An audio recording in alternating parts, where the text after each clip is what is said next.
हे friends, स्वागत है आप सभी का movie shock movie explain channel पर, जिस पर आज मैं रिकैप करने वाली हूँ स्टार गर्ल सीजन 1 के पहले 6th एपिसोड को। तो चलिए आपका टाइम बिल्कुल भी ना वेस्ट करते हुए शुरू करते हैं इस वीडियो को, वो भी स्पॉइलर वार्निंग के साथ। लेकिन उससे पहले मेरी एक छोटी सी रिक्वेस्ट, वीडियो को लाइक, शेयर और चैनल को सब्सक्राइब करने की।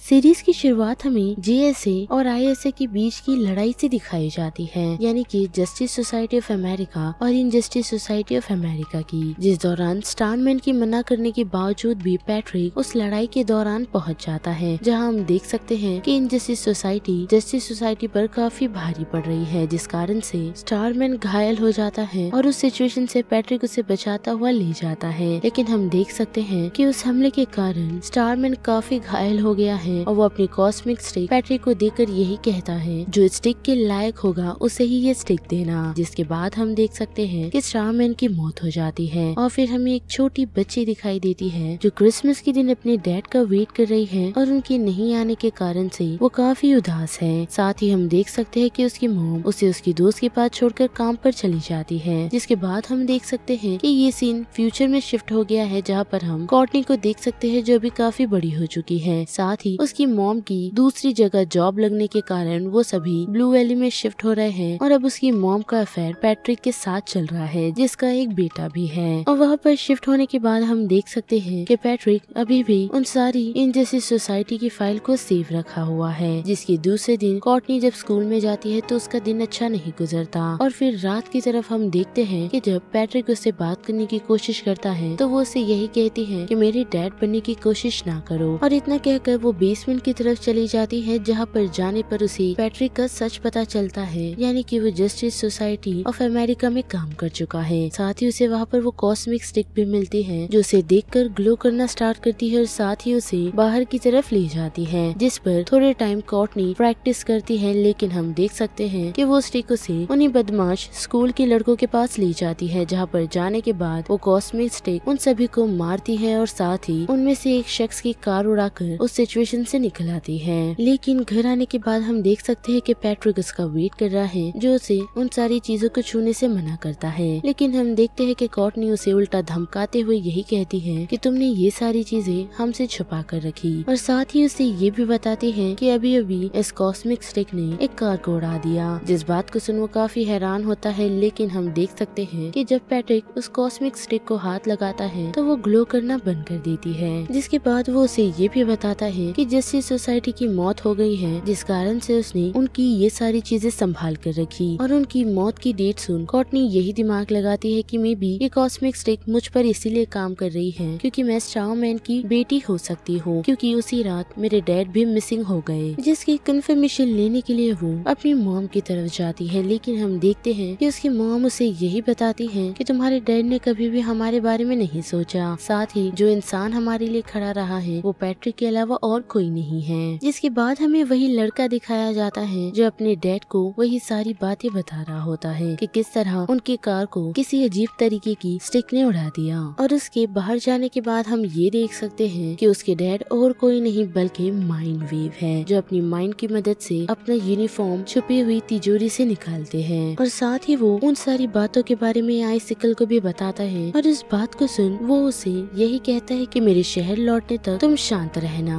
और फिर उसी रात हम देख सकते हैं कि फिर से कॉस्मिक स्टिक कॉर्टनी के पास आती है और उसे खुद पर प्रैक्टिस करने के लिए कहती है, जिस कारण कॉर्टनी उस स्टिक को लेकर बाहर चली जाती है और प्रैक्टिस करने के बाद उस पर बैठकर उड़ रही होती है। तो उसी दौरान हम देख सकते हैं कि उस पर ब्रेन वेव ने हमला कर दिया है, जो उसे उस कॉस्मिक स्टिक के बारे में पूछ रहा है। लेकिन हम देख सकते हैं कि कॉर्टनी उसे कोई भी जवाब नहीं देती और उस जगह को ब्लास्ट कर जब वो वहाँ से भाग रही होती है तो उसे बचाने के लिए वहाँ पर पैट्रिक पहुँचता है, वो भी अपना जायंट रोबोट लेकर। साथ ही वो कॉर्टनी को उस सिचुएशन से निकालकर अपने गैरेज की तरफ ले जाता है, जहाँ पर जाने के बाद हम देख सकते हैं कि कॉर्टनी काफी डरी हुई है। और साथ ही पैट्रिक उसे ये भी बताता है कि जिस शख्स ने तुम पर हमला किया था वो और कोई नहीं बल्कि ब्रेन वेव है, जिसने स्टारमैन को मारा था। और उस बात को सुन कॉर्टनी यही डिसाइड करती है कि उसे ब्रेन वेव की सारी डिटेल्स जाननी होगी। लेकिन पैट्रिक उसे यही कहता है कि ऐसा हम नहीं कर सकते क्योंकि ये काफी खतरनाक हो सकता है। जिसके बाद हम ब्रेन वेव को देखते हैं जो विलियम के पास आया है और वो उस आवाज से डर अपनी स्टिक लेकर नीचे की तरफ जाता है, जहाँ पर जाने के बाद ब्रेन वेव उसे यही कहता है कि कोई लड़की है जिसने स्टारमैन की उस कॉस्मिक स्टिक को ले लिया है, तो हमें उसे ढूंढकर उसकी सारी डिटेल निकालनी होगी। जिस बात को सुन वो उससे यही कहता है कि वो अपने परिवार के साथ शांति से रहना चाहता है और साथ ही हम देख सकते हैं कि विलियम इनजस्टिस सोसाइटी का काफी कमजोर मेंबर है। जिसके बाद ये सीन फिर से कॉर्टनी और पैट्रिक की तरफ पहुंचता है, जहाँ पर हमें ये पता चलता है कि कॉर्टनी उसे यही कह रही है कि ये इत्तेफाक नहीं है कि ब्रेन वेव भी इसी शहर में है और हम भी। जिस बात को सुन वो उसे यही बताता है कि काफी साल पहले जब JSA और ISA की लड़ाई के बीच आर्मैन बच गया था तो उसने इनजस्टिस सोसाइटी को हर जगह ढूंढा, जिसका सुराग उन्हें यही ब्लू वैली के आसपास मिला, जिस कारण से उसकी छानबीन जब और आगे बढ़ने लगी तो उसकी मौत नेब्रास्का ब्लू वैली में हो गई। जिस कारण से जब मैं उसी लीड को फॉलो करता हुआ आया तो मेरी मुलाकात तुम्हारी मॉम से हुई, और अगर मुझे ये पता होता कि इनजस्टिस के कुछ मेंबर्स यहाँ पर है तो मैं हमारी फैमिली लेकर यहाँ पर नहीं आता। जिस बात को सुन हम देख सकते हैं कि कॉर्टनी के दिमाग में अभी भी यही भूत चढ़ा हुआ है कि उसे ब्रेन वेव की सारी डिटेल निकालनी है जिसने उसके डैड को मारा है, लेकिन पैट्रिक उसे यही समझाता है कि वो तुम्हारे डैड नहीं, और साथ ही जस्टिस सोसाइटी खुद को ढककर उन सभी क्रिमिनल्स के खिलाफ लड़ती थी ताकि कोई भी उन्हें उनकी नॉर्मल जिंदगी में परेशान ना कर सके। और उस बात को सुन कॉर्टनी खुद के लिए एक कॉस्ट्यूम बनाने की बात करती है, और साथ ही हम पैट्रिक को भी देख सकते हैं जो खुद के रोबोट को ठीक कर रहा होता है। जिस दौरान हम ये भी देखते हैं कि स्टारगर्ल ने स्टारमैन का सूट चुरा लिया है, और जब वो उसको स्कूल में रिपेयर कर रही होती है तो स्कूल की सारी मशीनें खराब हो जाती हैं। साथ ही हम देख सकते हैं कि स्कूल में सारे पेरेंट्स को बुलाया गया है, और साथ ही ब्रेन वेव स्कूल में कॉर्टनी को ढूंढ रहा है क्योंकि उसे उस रात कॉर्टनी का ID कार्ड मिला था, और कॉर्टनी के डर के कारण हम देख सकते हैं कि वो उसे ढूंढ लेता है, और जब उसे बातचीत करने के लिए पहुंचता है तो वो उसे यही कहती है कि जो चीज तुम लोगों ने जैसे सोसाइटी के साथ की उस चीज का बदला मैं लेकर रहूंगी। लेकिन हम देख सकते हैं कि ब्रेन वेव उसे ये कहता है कि तुम्हारी भलाई इसी में है कि आज रात तुम अगर मुझे वो कॉस्मिक स्टिक ला कर दे दोगी तो मैं तुम्हारी मॉम को छोड़ दूंगा। जिसके बाद वो वहाँ से निकल इन सारी बातों के बारे में पैट्रिक को बताती है, और उसी रात हम देख सकते हैं कि जब कॉर्टनी वहाँ से निकल ब्रेन वेव का सामना करने के लिए जाती है तो पैट्रिक उसे रोकते हुए यही कहता है कि तुम नहीं बल्कि मैं उसका सामना करने के लिए जाऊंगा, और अगर मैं जल्द ही लौटा नहीं तो तुम अपनी मॉम के साथ साथ अपने भाई को भी लेकर यहाँ से निकल जाना। जिसके बाद हम देख सकते हैं कि पैट्रिक जब ब्रेन वेव का सामना करने के लिए पहुँचता है तो वो उसके सामने टिक नहीं पाता, जिस सिचुएशन से उसे बचाने के लिए कॉर्टनी पहुँचती है, वो भी अपना न्यू स्टारगर्ल का कपड़ा पहनकर, और हम देख सकते हैं कि वो उस पर काफी भारी पड़ती है। साथ ही जब एक मोमेंट पर ब्रेन वेव उसे मारने ही वाला होता है तो उस सिचुएशन से उसे पैट्रिक बचा लेता है, जिस कारण से कॉर्टनी उसके सर में उसी कॉस्मिक स्टिक को लगा लेती है, जिस कारण से हम देख सकते हैं कि मे बी वो स्टिक ने ब्रेन वेव की सारी ताकत खींच ली है, जिस कारण से उसकी हालत काफी खराब हो जाती है, और कॉर्टनी के कहने पर पैट्रिक उसे हॉस्पिटल छोड़ आता है। और साथ ही घर जाने के बाद हम देख सकते हैं कि कॉर्टनी स्टिक को लेकर काफी परेशान है, जिस दौरान पैट्रिक उसे यही बताता है कि उस स्टिक को स्टारमैन ने नहीं बल्कि डेथ नाइट नामक एक शख्स ने बनाया था। और साथ ही हम देख सकते हैं कि कॉर्टनी इन सारी बातों को मजाक में ले रही है, लेकिन पैट्रिक अभी भी उन सारी चीजों को लेकर काफी परेशान है। जिसके बाद हम देख सकते हैं कि आइसिकल द अमेरिकन ड्रीम में आ पहुंचा है, जहाँ पर कॉर्टनी की मॉम काम करती है, और साथ ही उसके सीक्रेट चेम्बर में वो जाकर पहले तो ग्रेंडे से मिलता है, उसके बाद उसकी मुलाकात स्टीवन से होती है जो उसका ही वेट कर रहा था। जिसके बाद वो उसे स्टारगर्ल की कुछ फुटेज दिखाता है, जिसे देख आइसिकल यही कहता है कि मैं स्टारमैन को भी खत्म कर दूंगा जिस तरह मैंने इसके पहले स्टारमैन को खत्म किया है। जिसके बाद हम देख सकते हैं कि हमें आइसिकल का पास दिखाया जाता है जहाँ पर उसकी बीवी की मौत हो रही होती है, जिसका जिम्मेदार वो जैसी सोसाइटी को ही ठहराता है। उसकी मौत के वक्त वो उसे यही प्रॉमिस करता है कि वो उसके बेटे के साथ साथ उन सभी लोगों को खत्म कर देगा जो उसकी मौत के जिम्मेदार है। जिसके बाद हम देख सकते हैं कि कॉर्टनी स्कूल की तरफ जाती है जहाँ पर उसकी मुलाकात विलियम के बेटे से होती है। जिसके बाद हम देख सकते हैं कि विलियम से मिलने के लिए जॉर्डन यानी कि आइसिकल आया हुआ है, और उसे यही बताता है कि तुम्हारे पास पावर रह के कोई फायदा नहीं है क्योंकि तुम उन सारी चीजों को पॉलिटिक्स में वेस्ट कर रहे हो। जिस बात को सुन वो उससे यही कहता है कि मैं सिर्फ अपनी फैमिली को प्रोटेक्ट कर रहा हूँ और कुछ नहीं।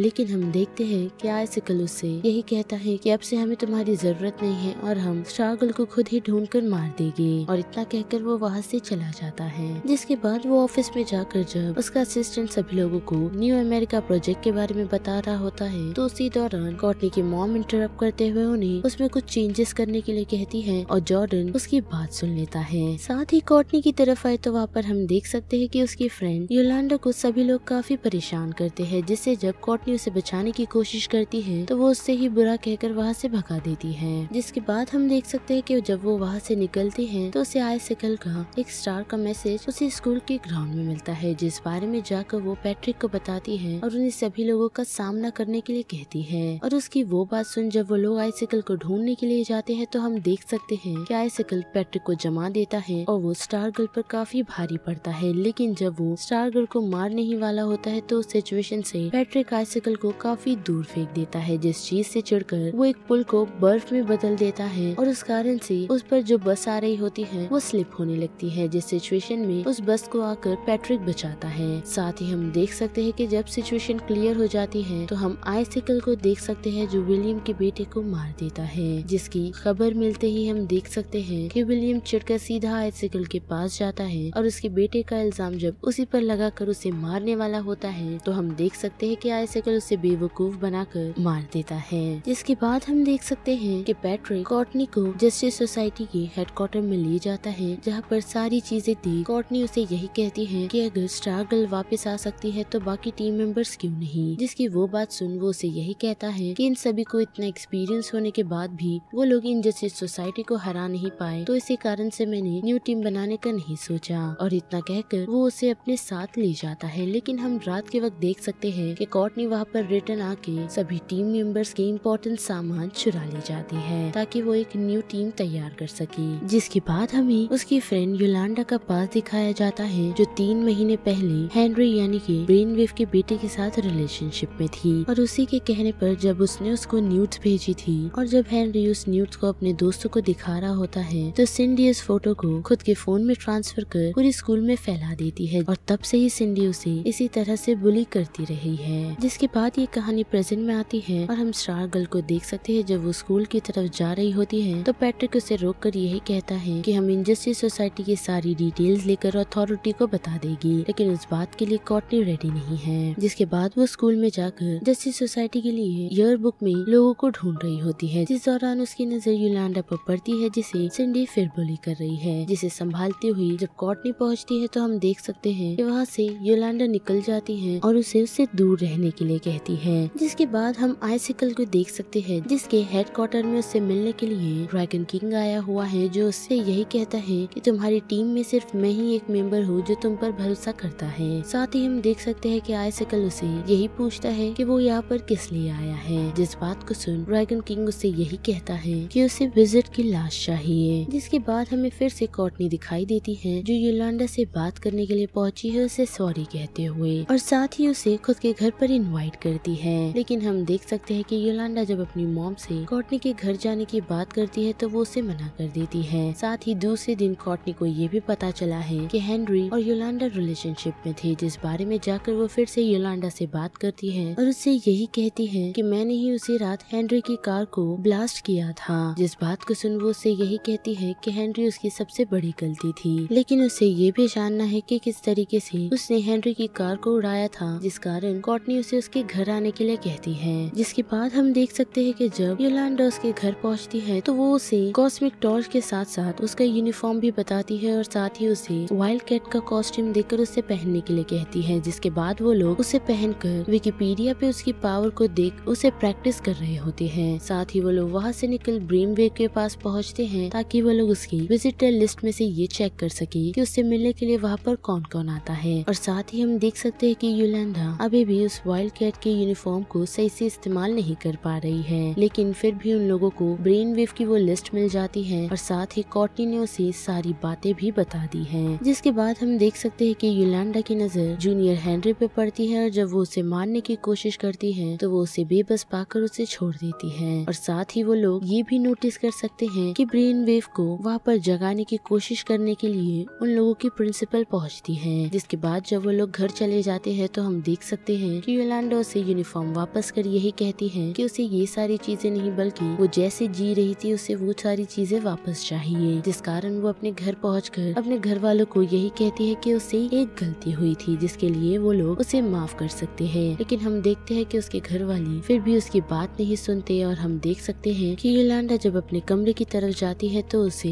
वही वाइल्ड कैट का यूनिफॉर्म मिलता है जिसे कोर्टनी ने रखा है और उसे लेटर में यही लिखा है कि वो उसके बगैर नहीं कर सकती। साथ ही हम पैट्रिक को भी देख सकते हैं जिसकी बार बार मुलाकात विलियम की वाइफ से हो रही है और जब वो उसके हस्बैंड और बेटे की मौत के बारे में पूछता है तो वो उससे यही कहती है कि उसके हस्बैंड की मौत ऐसे ही नहीं बल्कि किसी और कारण से हुई। और जब वो उसे यही सारी बातें बता रही होती है तो अचानक से वो रुककर उस शहर को छोड़ वहाँ से चली जाती है। साथ ही कुछ समय बाद हम देख सकते हैं कि पैट्रिक को ये पता चलता है कि विलियम की वाइफ को किसी ने मार दिया है जो और कोई नहीं बल्कि आइसिकल ही हो सकता है। जिसके बाद हमें 9 साल पहले का सीन दिखाया जाता है जहाँ पर हमें ये पता चलता है कि किस तरह से आर्म मैन ने अपनी सारी चीजें संभाल कर पैट्रिक को दी और साथ ही अपना बेटा अपने भाई को थमाकर वहाँ से चला गया। जिसके बाद ग्रंडी ने उन दोनों को मार दिया। जिसके 9 साल बाद हम देख सकते हैं कि रिक और रिक के अंकल की नहीं जमती। साथ ही अभी भी रिक उसकी मॉम डैड की मौत का जिम्मेदार उसी ट्री को ठहरा रहा है। जिसके बाद फिर से कोर्टनी की तरफ तो हम देखते हैं कि हैलोवीन का दिन है और कोर्टनी जब अपना बैग लेकर निकल रही होती है तो गलती से डॉक्टर मिडनाइट का मास्क उससे वहीं पर छूट जाता है। जिसके बाद उसकी मुलाकात पैट्रिक से होती है और वो उसे यही कहता है कि may be William injustice society के अंदर था जिस कारण आइसिकल ने उसे और उसकी वाइफ को खत्म कर दिया। जिसके बाद कोर्टनी उसे उसके प्रिंसिपल के बारे में बताते हुए यही कहती है कि कल रात उसने उन्हें वायलेंस चलाते हुए देखा तो मे बी वो इनजस्टिस टीम की सोसाइटी के अंदर होगी। लेकिन उस बात को डिसएग्री करते हुए पैट्रिक उसे यही कहता है कि उनकी टीम में ऐसा एक शख्स था लेकिन वो मेल था ना कि फीमेल। जिसके बाद कोर्टनी निकल स्कूल की तरफ चली जाती है। साथ ही हम देख सकते हैं कि उन दोनों को कल रात बेथ ने देख लिया था जिस कारण से वो उन दोनों के पीछे ही लगी हुई है। साथ ही हम स्टीवन को देख सकते हैं जो एक शख्स से कुछ डिटेल लेकर उसे पैसे देता है। जिसके बाद हमें पैट्रिक और कोर्टनी दिखाए जाते हैं जो कहीं पर जा रहे होते हैं तो उसी दौरान उन लोगों की कार बंद हो जाती है और वहाँ पर रिक पहुंचकर उन्हें उस कार को ठीक करने का तरीका बताता है। जिस दौरान कोर्टनी की नजर उस यार ग्लास पर पड़ती है जो उसे देख चमक रहा होता है जिस कारण कोर्टनी उस कार से उतर रिक के पीछे चली जाती है। लेकिन हम देख सकते हैं कि उसके पास जाने के बाद भी वो आर ग्लास फिर से उस पर काम नहीं करता। जिसके बाद हम बेथ को देख सकते हैं जो कोर्टनी के घर पर आई है और उसके डॉग से उसे डॉक्टर मिडनाइट का मास्क मिलता है जिसे लेकर जब वो पहनती है तो मानो जैसे उसे सारी चीजों की डिटेल है। यानी कि हम कह सकते हैं कि उस मास्क को जो भी शख्स पहनता है उसे आसपास की चीजों के साथ साथ सभी शख्स लोगों के बारे में असलियत और सच्चाई पता चलती है। और उसी दौरान कोर्टनी पहुंच जाती है और उसे इन सारी बातों के बारे में किसी को भी बताने से मना करती है। साथ ही हम देखते हैं कि बेथ उसे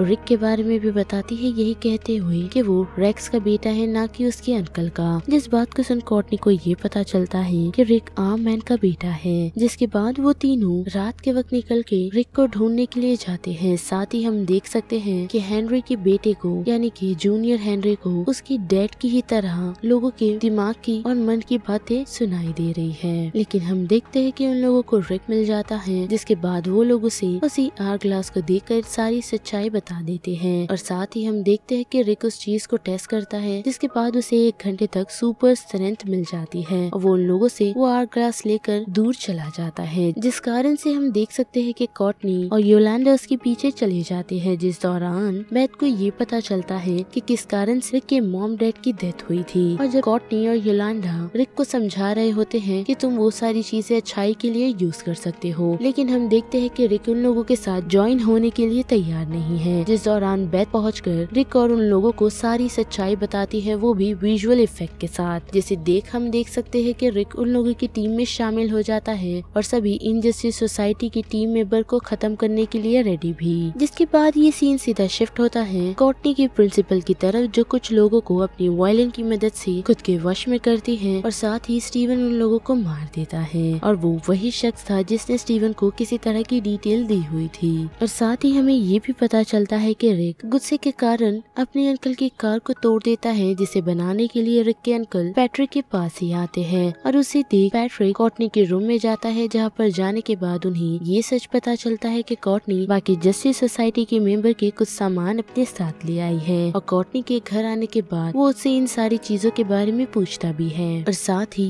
सारी चीजें वापस लाने के लिए भी कहता है। जिसकी दूसरी सुबह हम देख सकते हैं कि कोर्टनी ये सारी बातें जाकर अपने दोस्तों को भी बताती है लेकिन वो लोग उसे वो सारी चीजें वापस वापस देने से मना कर देते हैं। और साथ ही हम पैट्रिक को देखते हैं जो जाकर रिक से बात करता है और उसे उसके डैड की एक जर्नल देता है, जिसे लेकर वो वहाँ से निकल जाता है और साथ ही उसे आर ग्लास देने से भी मना करता है, यही कहते हुए कि तुमने इतने सालों में कुछ नहीं किया। जिसके बाद हम कॉर्टनी और बाकी सभी लोगों को देखते हैं जिनकी मुलाकात रिक से होती है, जो उन लोगों को वही जर्नल दिखाता है। लेकिन हम देखते हैं कि बेथ के पास उस चीज का सोल्यूशन नहीं होता, लेकिन उसे ये पता चलता है कि स्टीवन कम्युनिकेशन के नेटवर्क को हैक करने की कोशिश कर रहा है और साथ ही वो इनजस्टिस सोसाइटी के लिए काम करता है, जिस कारण वो लोग रात में उन लोगों को रोकने के लिए पहुंचते हैं। लेकिन हम देख सकते हैं कि उन लोगों का सामना इनजस्टिस सोसाइटी के और 2 मेंबर स्पोर्ट्स मास्टर और टाइग्रेस से होती है और वो दोनों मिलकर उन लोगों पर काफी भारी पड़ते हैं। जिस सिचुएशन से उन लोगों को बचाने के लिए पैट्रिक पहुंचता है, लेकिन हम देख सकते हैं कि स्टीवन अब तक उन सर्वर को हैक कर चुका है और साथ ही स्पोर्ट्समैन और टाइग्रेस उस सिचुएशन से उन लोगों को चकमा देकर निकल जाते हैं। जिसके बाद वो लोग पैट्रिक के गराज में बैठ यही बात करते हैं कि पैट्रिक उन लोगों को ट्रेनिंग देगा, जिस कारण वो लोग इनजस्टिस सोसाइटी से लड़ने के काबिल बन जाएगी। और यहाँ पर स्टार गर्ल सीजन 1 के फर्स्ट टू 6 एपिसोड का रिकैप खत्म होता है। जिस बारे में आप सभी की क्या राय बनती है उसे लेकर आप मुझे कमेंट सेक्शन में बता सकते हो। साथ ही अगर मेरी वॉइस आप लोगों को इस चैनल पर पसंद आ रही है तो वीडियो को लाइक, शेयर और चैनल को सब्सक्राइब करना मत भूलिएगा। बाकी मैं मिलूंगी आपको फिर किसी मूवीज या सीरीज के रिकैप के साथ। तब तक के लिए आप movie stock movie explain channel के बाकी वीडियोस को एंजॉय कीजिए। Till then